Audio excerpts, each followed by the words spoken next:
没有人敢挑战皇族，当然该杀。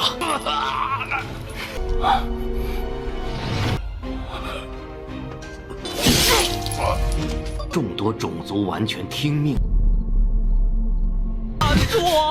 好像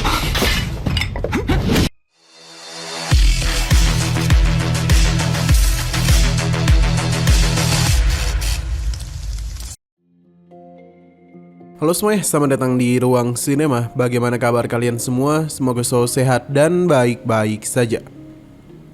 Sesuai jadwal, jadi pada hari ini kita akan kembali melanjutkan series Donghua Fable River season kedua episode terbaru. Kita sudah membahas season pertamanya pada channel Ruang Film 2. Untuk tahu lebih lanjut tentang series ini, kita sarankan untuk nonton season pertamanya dulu. Kita sudah sediakan link season pertama di playlist. Tanpa berlama-lama lagi, kita langsung saja membahas season kedua dari series ini pada episode 23-nya. Kita dibawa ke kediaman Raja Kota, tepatnya di Klan Darta, di mana para pasukan Kaisar Iblis tidak akan membiarkan para pemberontak Klan Darta kabur dari tempat ini. Peperangan teruslah dilakukan, bahkan terlihat kalau Rose tidak bisa kemana-mana. Dengan terbantainya Klan Darta, maka meskipun orang-orang ini bisa menerobos keluar, maka mereka tidak akan bisa kemana-mana. Terlebih lagi dalam kondisi seperti ini, tidak ada klan yang mau menerima kehadiran mereka. Lucy tahu betul orang-orang itu merupakan pengawal inti dari klan Zendaya.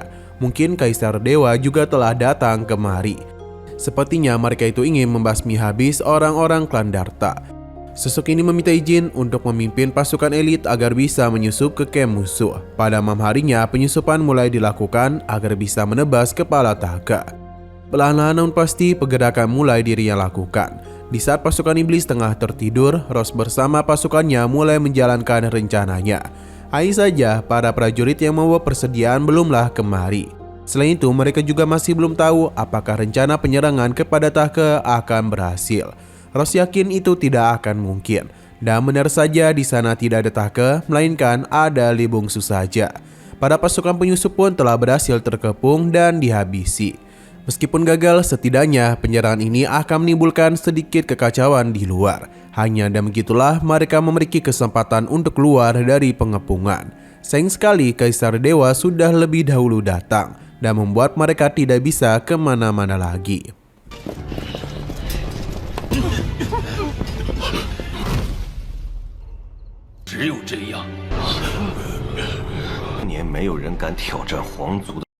Kaisar Dewa merasa apa yang Lucy lakukan sangatlah bagus. Selain itu, sudah bertahun-tahun tidak ada yang berani. Lucy tahu betul tanpa perang ini pun Kaisar Dewa memang tidak akan membiarkan klan Darta hidup.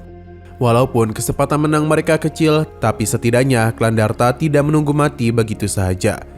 Lucy memberikan perintah, namun tidak ada satupun pasukannya yang mau bergerak. Karena bagaimanapun mereka masih takut kepada Kaisar Dewa.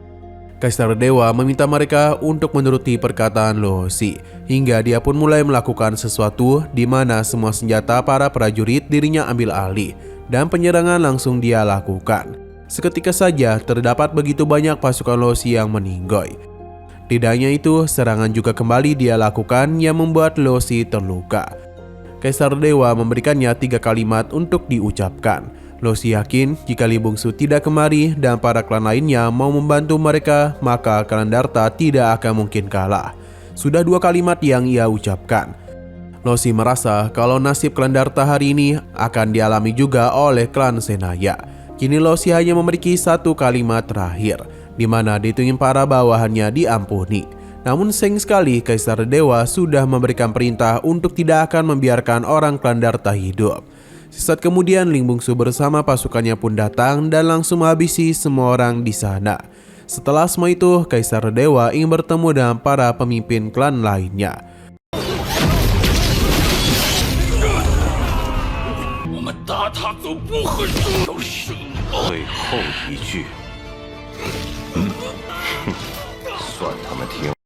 Masih di klan Darta, di atas tebing terlihat dengan jelas kalau Lucy masihlah hidup. Namun sepertinya ia tidak akan lama lagi karena akan dihabisi. Pasalnya Kaisar Dewa ingin menjadikannya sebagai contoh bagi para pemimpin klan lainnya. 4 pemimpin klan sudah tiba di mana para menterinya seharusnya tahu siapakah Luo Xi. Meng Han dari klan Meng tentu saja mengenalinya. Kaisar Dewa menjelaskan kalau Luo Xi itu telah melakukan pengkhianatan kepada klan Dewa. Jadi menurut Meng Han, hukuman apa yang harus diberikan? Tentu saja hanya hukuman mati yang pantas. Karena Meng Han mengatakan hal itu, jadi dia pun diberikan pisau untuk membantu Kaisar dalam hukum Luo Xi. Sebenarnya Meng Han tidak tega, namun dia harus menuruti perintah dari Kaisar. Lei Bo juga diberikan perintah yang sama, begitu pula dengan Yagami. Ia tanpa disuruh pun langsung mengambil pisau di sana untuk langsung menusuk Luo Xi. Kini hanya tinggal Gedahan saja. Apakah ia merasa Luo Xi pantas untuk mati? Terlihat dengan jelas kalau Gedaha ini masih ragu dengan keputusannya. Hingga Luo Xi memohon kepadanya untuk segera menghabisinya agar penderitanya itu bisa berakhir. Alhasil Gedaha langsung saja menghabisinya.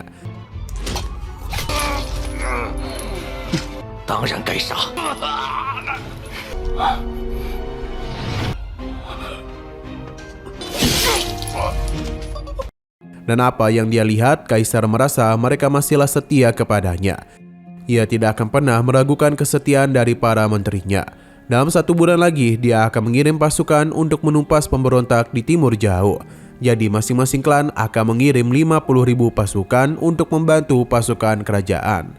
Mereka tentu saja tidaklah mempermasalahkan hal itu. Sino berpindah ke timur jauh, di mana para pengungsi dari klan Darta diterima oleh Siyu. Ini tentu saja membuat Loji kebingungan, terlebih lagi persediaan makan mereka saja sudah tidak cukup. Dan bertambahnya klan Darta membuat makanan mereka semakin menipis. Tapi Siyu menyadarkannya karena banyak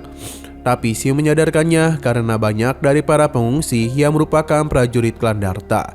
Sesaat kemudian Mingyu pun telah tiba, di mana sebulan lalu klan iblis telah mengirimkan perintah untuk menghabisi klan Darta.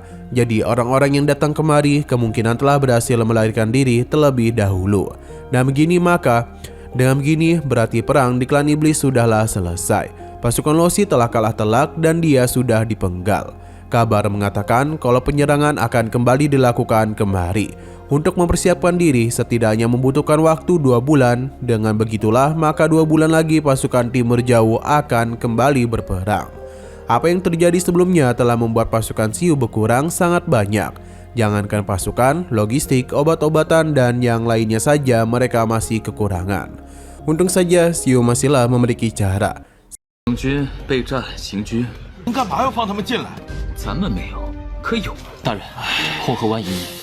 Siyu berpindah ke kediaman dari keluarga Jichuan, di mana terlihat Sterling dan Dilin akan memberikan hadiah kepada Ning. Namun belum ada perjamuan yang akan dilakukan karena kondisi Ning yang tak baik-baik saja. Meskipun begitu, Ning masihlah menyempatkan diri untuk bertemu dengan mereka.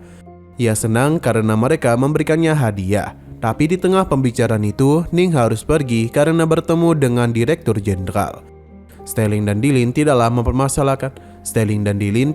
mempermasalahkan hal itu. Namun Dilin terlihat agak khawatir. Sedangkan Ning sangatlah terkejut karena terdapat 200.000 pasukan yang tengah mengepung Benteng Wulan.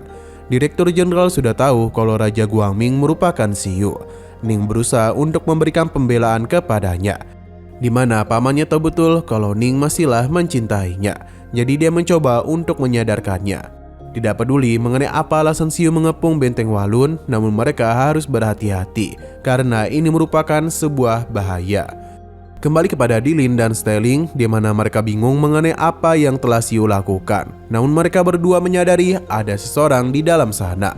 Alhasil penyerangan langsung saja dilakukan, di mana ternyata penyusup di sana merupakan Siyu. Mereka pun baru sadar kalau itu adalah Siyu setelah berhasil memukulinya.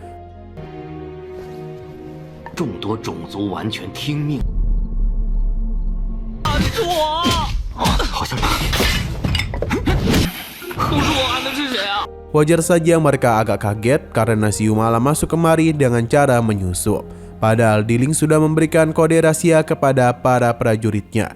Tapi Siyu malah lupa. Mereka bertiga juga telah menyerang satu sama lain ketika lampu mati. Berhubung Siyu sudah kemari, jadi mereka penasaran mengenai apa alasannya mengepung Benteng Walun. Karena bagaimanapun tindakan Siyu terlalu beresiko. Bahkan banyak orang di kantor Panglima menjadi kesulitan. Siyu juga tidak punya pilihan lain. Terlebih lagi, dia merupakan seorang buronan di keluarga. Jadi karena itulah dia tidak ingin berbicara langsung kepada mereka. Namun dengan adanya pasukan Siu di Benteng Walun, maka Direktur Jenderal akan berpikir keras untuk tidak menghabisi dirinya. Alasan Siu kemari adalah untuk memberitahu mereka kalau Denny sudah menjalankan misi dengan sangat baik, yakni merebut kembali seluruh wilayah Timur Jauh. Tentu saja ini membuat kedua kakaknya terkejut. Hanya saja Siu masihlah belum memberitahu apa yang terjadi di Timur Jauh dan juga bahaya yang sedang mengintai mereka. Namun Siu tetap tidak akan memberitahu mereka. Dilin dan Stelling datang untuk bertemu dengan Direktur Jenderal. Selain itu, Dilin meminta mereka untuk tidak musungkan senjata kepada Siu. Karena bagaimanapun dia adalah seorang pahlawan. Ning pun datang dan ia seketika saja menjadi sangat senang ketika bertemu dengan Siu. Ning meminta penjaganya untuk membiarkan mereka masuk, pasalnya pamannya pasti sangat ingin bertemu dengan mereka. Sebelum Siu terlalu jauh pergi, Ning memanggilnya karena bagaimanapun dia sangatlah percaya kepadanya. Namun Siu tidak menjawab dan memilih untuk masuk menemui Direktur Jenderal. Pada keesokan paginya, terlihat perjamuan tengah diadakan. 是家族功臣。让他们，我相信你。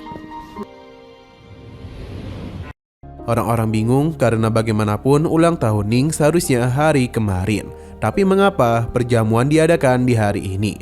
Beberapa orang mulai menduga kalau pertemuan kali ini dilakukan untuk hal lain. Direktur Jenderal pun telah tiba. Ia memberitahu kalau dia sengaja mengadakan perjamuan ini untuk memberikan sebuah kabar besar, yang mana klan keluarga Jichuan telah berhasil merebut kembali seluruh wilayah Timur Jauh. Mendengar hal ini tentu saja membuat para tamu menjadi sangat terkejut. Sudah 3 tahun lamanya keluarga Jichuan mengalami kekacauan dari pengkhianatan yang Lei Hong lakukan dan juga jatuhnya Timur Jauh ke tangan klan iblis. Semua ini merupakan aib besar bagi klan. Tapi berkat perlindungan dari para leluhur dan bawahan setia yang gagah berani masuk sendirian ke markas musuh dan menghabisi begitu banyak para pemberontak dan berhasil menghabisi begitu banyak pemberontak. Bahkan dia itu telah memimpin banyak pasukan untuk memaksa mundur para pasukan iblis dari Timur Jauh. Direktur Jenderal pun memperkenalkan Siu yang merupakan aktor di balik kembalinya wilayah Timur Jauh ke tangan keluarga Jichuan. Nah, sayang sekali lagi seru-serunya episodenya pun harus bersambung dulu. 总长大人上，全境首富，更率麾下铁骑，总长大人上。四川家族第一。 Oke, sekian dulu pada video kali ini. Untuk video selanjutnya akan segera hadir. Jadi bagi kalian yang ingin mengikuti series ini, langsung saja klik subscribe dan aktifkan loncengnya. Terima kasih yang sudah menonton video sampai habis. Jika kalian suka pada video ini, klik like dan share ke teman-teman kalian tentang channel ini. Dan ditunggu aja kelanjutannya. Oke, sampai jumpa di video selanjutnya.